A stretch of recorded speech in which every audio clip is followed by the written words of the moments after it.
Hi guys, how are you doing? Crypto Marco here. Best regards from Malta. Me and my buddy Christopher Obereder have been attending the Malta Blockchain Summit the last few days and learned a lot of things and met a lot of people and heard a few interesting things, and that's why in this video we are going to talk about the 3 trends in blockchain for 2019, trying to summarize what has happened in the last few days and just to give you guys a little overview of what's coming next year. So Chris, how did you like the summit? Summit was awesome. I loved it, Marco, and thanks for having me. That's great. Yeah, great to be here. Yeah, actually, thanks for even without Chris, you have to know I wouldn't be here because he was the guy who organized me the contact to the ticket. And maybe you remember a few months ago, I already told you guys that I was attending the event and had a little link in the description where you could get a nice discount on the ticket sales there, and really awesome to meet up with people who I only know through the comments in real life. Like, nice to see that a few people came. That's always great. And not just a few, actually. Yeah, like 8,000 people came. So yeah, it's quite good. I mean, of course, not all 8,000 came through my link, but yeah, there were a lot of people there. So if you want to see more on the Malta Blockchain Summit, just type it into YouTube and you're going to find their official YouTube account, where you can see a lot of the videos that have a lot of videos of the talks that have been going on the stage. So make sure to do that. And I would say, without further ado, what are the 3 trends in blockchain 2019? Chris, what do you think is number one? So number 1, yeah, let's start with the STOs, I would say. What is an STO, Chris? That's a security token offering. And right now we're seeing the shift from the initial token offerings to the security token offerings. And as you've seen at the conference, Marco, everyone has been talking about STOs. If you look at this, also at the ICO pitches, which are more like now STO pitches, so you can see clearly the shift. And right now it's all building up, so it has been. Right now it's in the developing stage, and it's a big buzzword. Yeah, security token offering. Definitely. Yeah. Because the problem with that, of course, we have I think that, I mean, ICOs are a good thing, but there were just too many sketchy projects out there in the last few years. I mean, especially in the last few months, everybody wanted to get a big piece of the ICO pie, of the blockchain pie, and we're all over the place. And while ICOs, of course, there is the chance that they go to the moon, as they say, the problem with ICOs is that the person who invests in it, like for example, maybe not a corporate investor, but like a private investor, like somebody like you and me, has some big downsides, but security tokens offer a lot more protection for the end investors than ICOs do. Yeah, and that's great. It should go in that direction, and people are already calling it the securitization of the whole world. And actually it opens up a new, way bigger market, because utility tokens could only be used when the utility makes sense and there's a product where it actually makes sense. Security tokens are for almost everything. You can have a kebab shop around the corner and you can make a security token and give out like 9% dividend on it. That's it shows that the applications are way broader and the utility doesn't have to be there. And right now, before, as you've seen, many ICOs try to find a utility for their product, and actually the utility wasn't really there. And we're seeing right now that utility tokens are not as used as we were hoping back in the day. So we were hoping that they would be very used right now, but right now we're seeing, oh, maybe they're not that used. Yeah, if the hype around BTC and Ethereum would have gone on for for a few months, trees don't go into the sky. Eventually at $20,000 we peaked, and if 1 Bitcoin would now be at $100,000, I'm sure that we will be using utility tokens like crazy, and there will be a lot more ICOs. But yeah, unfortunately we haven't seen this happening. And furthermore, with the ICOs, you have the situation that pretty much the companies that are doing ICOs, they can collect money for their project, and that's fine if it's a legit company, but it doesn't offer that much protection for the end user, whereas an security token offers a lot more protection, and on top of that, you get dividends from the yearly how do you call it? Like revenue. From the revenue. It depends. Like they also have, sometimes they have it on profit. So don't go for the ones where they have it on profit, because then you can basically skew the numbers again. They can just pay themselves out more. So go higher wages, so they make less profit, and then the people get less in the end. But faking revenue is kind of hard. So and then I think that's the main thing on the STO. But also I would also mention that the use case is very different. STOs are more like an investment, and that's also again brings us then to the institutional side. But it's more an investment. It's not for the daily use, and because security tokens are a form of asset management, or like basically securitization of real world assets. So it's very different from the utility token side, and it's more an investment, so it doesn't have to be traded every day, but it's nice. What's nice is you can securitize assets that are not very liquid usually if you buy stocks, or if you're a very small company like a shop or something, you can't sell any, like selling equity is quite difficult, and the security token could be a way to do that. But everyone should also notice that security tokens doesn't mean that it's 100% secure, any security token. It also depends on the company. Like if you invest into a company and it doesn't do anything, and it's like really not doing well, then you shouldn't expect more. But for example, if you invest into a company that's like all of a sudden going super crazy, you make a very handsome profit on the revenue or profit or whatever at the end, you decide on where you want to invest.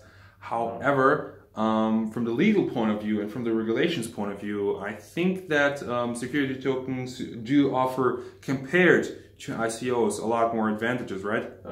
Yeah, definitely. So I would also highlight, or would you want to go further on that? Or you explained to me really well what the upside, like some law and regulations about security tokens, and maybe you could elaborate more on that. Yeah, that's nice. And basically, there's a lot of regulations on security tokens. Basically, you have to make a prospect for each country. So if you want to get SEC regulated in the United States, you have to make a prospect in the United States, which is very long and tedious, but it's good because then the companies have to go into detail. Before you invest in an STO, read all their prospects, read all their everything, all the information. They're actually obligated to make prospects. Yeah, they have to do it, and otherwise it's illegal. So that's really good, and they have to do that for every country and follow the rules and regulations in that country. And the US is very strict on that. But it shows now that the US market is really opening up for that. So as soon as you're SEC regulated, you can sell in the US, mostly to accredited investors. I don't know how it is with the non-accredited investors right now in the US, but that's one of the issues, that it's more security, but unfortunately those kind of doors sometimes, not always, stay shut for normal retail investors, like for example people who have less than 1 million net worth and make less than $100,000 a year, because that's like usually the status of an accredited investor who at least has like a net worth of $1 million and then 100,000 revenue or profit every year. And that was really the beauty of ICOs, that it didn't matter how much net worth you have, it didn't matter how much you made per year, everybody could invest. However, now that everything is getting a little bit more sophisticated, unfortunately some doors are staying shut. Yeah, that's unfortunately. It should be more open, and that's what we're seeing also on the exchanges side now. And we can go to exchanges a bit, sidetrack now. But exchanges have been very centralized, and now they're getting more decentralized. And this is like the weak point of the current ICO or current crypto market are the exchanges for sure. Just think about the hacks that have been happening in the past, and also regulators. If they shut down like a Binance or something like that, maybe not a Binance, but something else, or it's hacked, this could lead to a bear market that lasts years. We've seen that before in 2014, and now hopefully we get more and more into decentralized exchanges, as we can see with like IDEX, Banco, and all of them. Very excited that we have those, but the volume with 3 million is very limited compared to like a 1 billion Binance. So Binance is crazy when it comes to volume. Yeah, so hopefully we're going in 2019, hopefully we see decentralized exchanges which are very easy to use and take off like crazy. Then the future is very it's a more secure future for the crypto market, because it's very hard to target for regulators and for hackers. And right now we still have a very weak point. It's very centralized. Yeah, that's a weak point of the crypto market right now. Yeah, and like just the pure, what's also kind of crazy is, maybe this is some fact on the side that is not that important, but the sheer amount of exchanges that is out there is like really crazy. Like we were at the summit, and it was like almost every second attendant was every second person who was attending the event owned an exchange, or every second project that is out there wants to become an exchange. So it's really interesting. Yeah, interesting. But do you know why? Do you know why they're probably because of the profit? Yeah, that's the thing. They're all going for the profit, and everyone knows that these exchanges are making millions. So they're taking a cut of the fees. They get fees, and then basically a cut on the whole revenue or whole daily volume, and then also they do listing fees. So I've seen crazy amounts there because I've been in the space. So yeah, like basically they collect the listing fees and they collect the fees on the trading volume. So those are the real gold mines in the crypto business, and they won't give up their spot without a fight, kind of. So they will try to put down these decentralized exchanges, which are right now way harder to use. Like IDEX is not the same as a bank, or IDEX is not the same as a Binance, or so, but they will hopefully catch up, and then this middleman that's right now making a lot of money doesn't have to be there. Yeah, it doesn't have. It's like the banks, kind of. So we don't need this middleman. Yeah. Okay. So now we've made a list on paper, actually, on the 3 trends of 2018, so we don't forget anything. Really old school here. And the next thing on our list is stablecoins. So of course everybody knows Tether. Everybody knows that. With Tether, it's kind of a delicate matter, because Tether is supposed to be pegged 1-to-1 to the dollar, and we're still up to this day.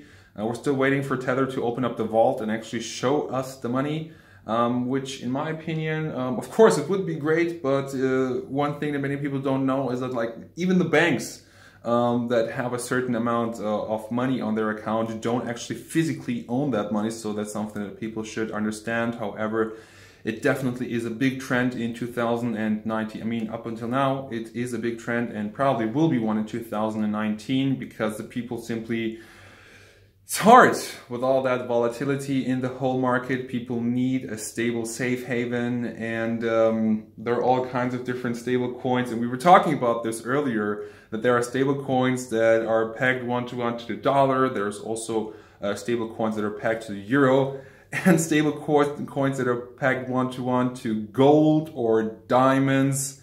And I mean, it doesn't have to be that it's a bad project, but it's just like always really feels kind of dodgy, kind of sketchy when you see something like that. So that's one part where me and Christopher really want to warn you guys to really be very cautious in what kind of stable coins you trust. Yeah, and in general, stable coins are a good trend, and there's a lot of them arising right now, and we need this stability, otherwise it cannot be traded. Like you don't want to trade your Bitcoin today because you're hoping for a rise tomorrow. So it just defeats the purpose of like trading with them. So, but then if we have a stable coin that's backed by like dollars, then we go back to the dollars, and we actually rely back in the system. Yeah, back in the system. So where we wanted to get away from. And now we're getting back in. So. But yeah, it's interesting, and hopefully 2019 we will see stable coins that we can trust 100%. Like right now, I'm like Tether, as you mentioned, we are not so sure. I'm not so sure about Tether, and everyone is like questioning it a bit, but we're all hoping that it's all good and it's all there and all of that, because if something would happen there, this would destroy all our hope into stable coins. Like this is the #1 stable coin right now. If anything happens to that coin, then the whole stable coins market will be kind of destroyed for now. So hopefully it's all good there. Yeah, not only would like the whole volume and like like there's this theory that like the whole market cap of crypto, which is right now at around what, 208 billion dollars, is like actually like 1 to 50, and Tether would be the only one that is like pegged 1-to-1 to the dollar. So we would take a big hit, and furthermore, it would not only be a big hit financially, but at the same time, a lot of people would just lose the trust in stable coins. Kind of a similar case like with ICOs, where some black sheep simply made a lot of people use faith in ICOs. So yeah, we're all hoping that Tether stays very stable, but Tether is definitely getting a lot of competition.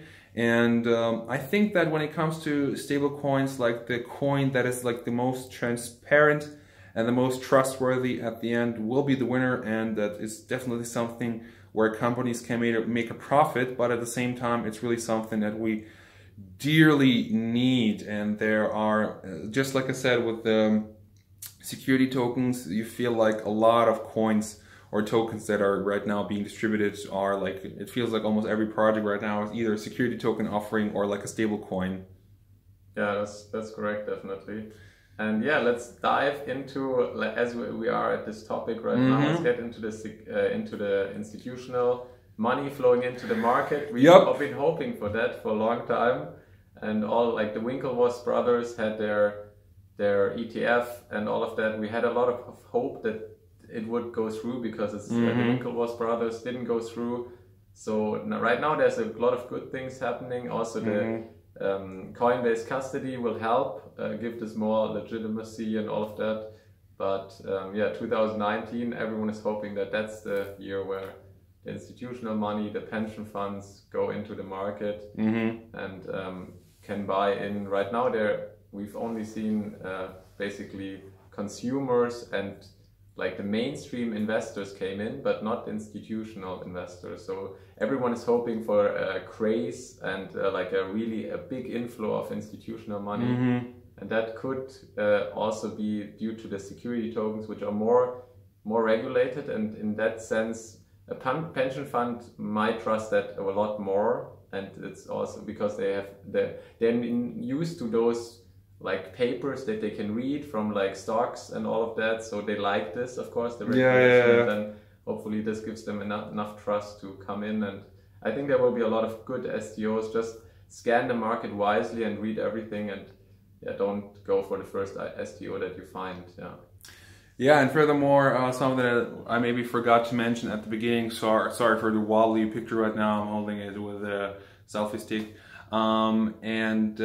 Yeah, so not every product that you see out there is supposed to be on the blockchain. So at certain points, like you really have to, in my opinion, sometimes when you're looking into certain things, like it doesn't really have to be blockchain. It can also be your own life. Sometimes you really have to take like just a broader point of view, like not really focus on small things like how is this ICO, but just like, you know, take a step back and just look at it and think to yourself, does this really make sense? Does this really have to be on the blockchain? And there are many companies out there that are writing blockchain on their doorstep in the hope of getting more liquidity, more money. But at the end of the day, there are certain companies that just don't need any blockchain. And we saw a lot of pitches at the summit where companies, you know, presented their ideas, which were really good. But the judges, who were all very experienced investors, oftentimes had the question, okay, why does this actually have to be on the blockchain? So that's something where you really have to be very interesting. And that's where I also want to come back to the topic of institutional investors. I talked to a financial minister who was sent by his government to the summit in order to see if his country would be in need of any blockchain technology. And his answer was kind of funny, because he said, yeah, like, well, right now I personally don't see a need for our government to switch to blockchain, which in my opinion might be a little bit of a premature answer. I know that there are governments, for example, in Africa, they're right now being built on a blockchain system. We'll have to see how that will come out.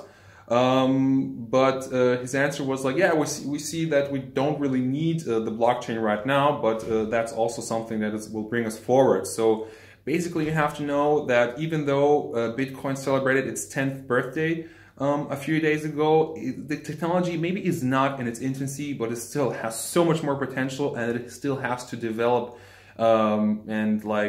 develop further. So maybe right now it's a little bit too early for some institutional investors to come in, since they have some trust issues and since the regulations aren't laid out properly, but it's getting better and better. For example, as you told me, like law firms make a lot more money with stable coins than they do on the ICOs or the utility tokens, yeah. Or no, how do we? I'm getting confused with all. Yeah, they're making more money with the security tokens than they are with the stable coins, because there's a lot of stuff already like standardized with the stable tokens. Yeah, they love the security tokens because it's a lot more work for them, so they can ask for a lot of more money. So right now they're very happy that it's all shifting to security tokens.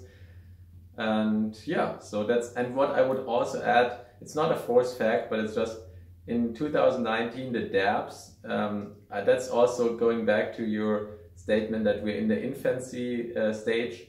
dApps have been rising, and CryptoKitties has been basically the first one that really took off. So we've seen CryptoKitties, and they got in the peak $2 million per day in volume. So that's quite a lot. But you can see like CryptoKitties is like it's an interesting project, but it like in the long term probably, or it's one of the first projects, so there will be a lot more dApps arising. Right now it's the number one kind of, besides the like, so it's kind of the number one, it was the number one in volume before, and the other ones are just like exchanges, decentralized exchanges and all of that, like an IDEX or something. They're way bigger of course, but in general, I think there will be a lot more dApps arising where also you see the use case more than a CryptoKitty, which is more like a collectible.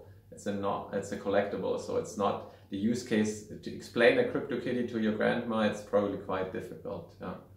So, but 2019 should be a very good year. I think we had a long bear market. Yeah. But the good thing is, as you can see, Marco, in this market, there's a lot still happening. Like at this, it was so packed. There were so many people. It was insane. Yeah, so that's great. Yeah, it's good to see that even though we're not going to the moon right now, we're pretty much stable at 6,500, that still so many people are coming and so many businesses going on. So if you take a look at CoinMarketCap or the news, you might have the feeling that not a lot of stuff is happening, but believe us, there is